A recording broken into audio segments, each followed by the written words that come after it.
이게 사실은 힘들어하시는 포인트들을 들어보면은 거의 90% 이상이 네. 한 가지 문제예요. 그게 뭐죠?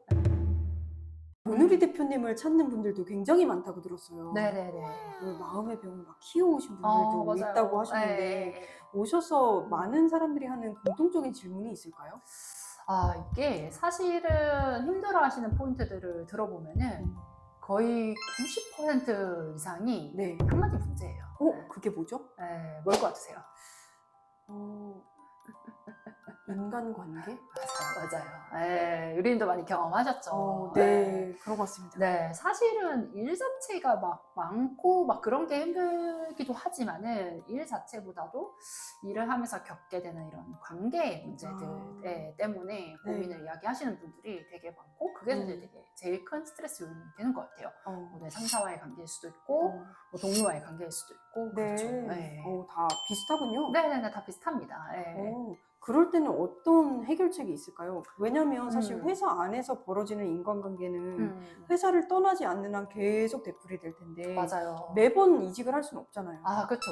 네. 어딜 가든 나랑 안 맞는 사람이나 힘든 사람들은 만날 수 있는 거거든요. 맞아요.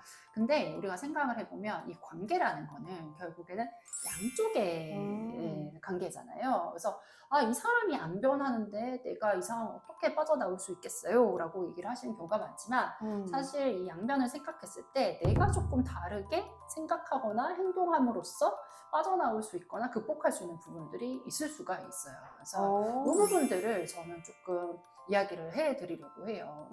왜냐면 이게 당신 탓이다, 네가 잘해야지 이런 거라기보다는 결국 내가 바꿀 수 있는 건 나 자신이잖아요. 그래서 그것을 통해서 극복을 하시기를 좀 바라는 마음이죠.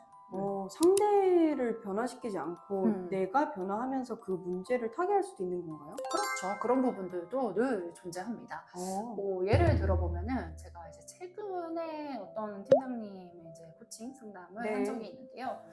이 팀장님 같은 경우에는 일을 하시면서 되게 번아웃이 많이 오신 분이셨어요. 그래서 막 잠도 충분히 못 자고 막 마음이 조금 힘들고 피곤하고 의욕도 안 나고 그런 상태셨는데 이제 왜 그러냐 이렇게 여쭤봤더니 혼자 일을 다 한다는 거예요. 네네. 왜 웃으시죠? 공감이 가네요. 그래서 왜 혼자 일을 다 하고 계시냐. 그래서 내가 혼자 일을 다 하고 있어서 너무 답답하고 억울하다. 내가 이제 팀원들한테 일을 좀 시키기도 하고 일을 하는 게 너무 마음에 안 드니까 뭐라고 하고 그런 것도 있어야 되는데 그런 얘기를 하는 게 조금 어렵다라는 이야기를 하셨어요. 그래서 왜 그게 어렵냐라고 이제 보다 보니까 이 팀장님 같은 경우에는 저희가 이제 일을 사람마다 성향이 또 여러 가지가 있을 수가 있잖아요. 근데 이분은 굉장히 일을 하실 때 좋은 분위기, 좋은 관계를 유지를 하면서 일을 하는 게 좀 중요하다라고 생각을 하시고 이분이 또 되게 공감력이나 다른 사람들 마음을 알아차리시는 그런 능력도 되게 좋으셨던 거예요. 어떻게 보면은 우리 뭐 흔히 말하는 FF 하신 그런 분이셨어요. 그러다 보니까 다른 사람들을 좀 이렇게 세심하게 살피거나 이제 눈치라고도 하죠. 눈치를 좀 보게는 되는데 일을 이렇게 팍 시키는 건 좀 어려워하시는 그런 상황이었고 이분이 얘기를 하다 보니까 나름대로 또 트라우마가 생겼어요. 이전 직장에서 본인이 팀장 된 지 얼마 안 됐을 때 나름 이제 팀장이 돼가지고 되게 의욕 넘치는 상태에서 막 피드백도 많이 주고 조금 했더니 어떤 팀원이 힘들다 이런 얘기를 하면서 퇴사를 하시는 일이 있으셨던 거예요. 엄청난 마음의 상처일 것 같아요. 제 팀장 되고 얼마 안 돼서 그런 일을 겪으신 거죠. 그러고 나서 그게 좀 트라우마가 되다 보니까 팀원들한테 섣불리 내가 뭔가 피드백을 주거나 요구를 했다가 퇴사를 하거나 그럼 어떡하냐 이런 이제 조금 리스크에 대한 고민들이 있으셨던 거죠. 그래서 조금 과하게 리스크를 생각하시는 거가 있는 것 같다. 사실 뭐 그런 얘기 한다고 다 퇴사하는 거 아니잖아요. 그렇죠. 그리고 사실은 팀원들 입장에서도 나는 팀장한테 제대로 된 피드백이나 가이드를 받기를 원할 거다라고 말씀을 드리면서 조금씩 한번 해볼까 하고 이제 하기 시작하면서는 생각보다 내가 걱정했던 것 같은 반응이 오지 않았고 일을 좀 주기 시작을 하면서 팀원들도 오히려 좀 더 좋아하는 친구들도 있고 힘들어하는 친구들도 있지만 나도 좀 마음이 편해지고 그러면서 좀 관계가 개선이 되면서 번아웃도 극복하시고 이랬던 사례가 생각이 나네요. 근데 듣다 보니까 이 정신과 상담이라고 하면은 굉장히 좀 주저하게 되거든요.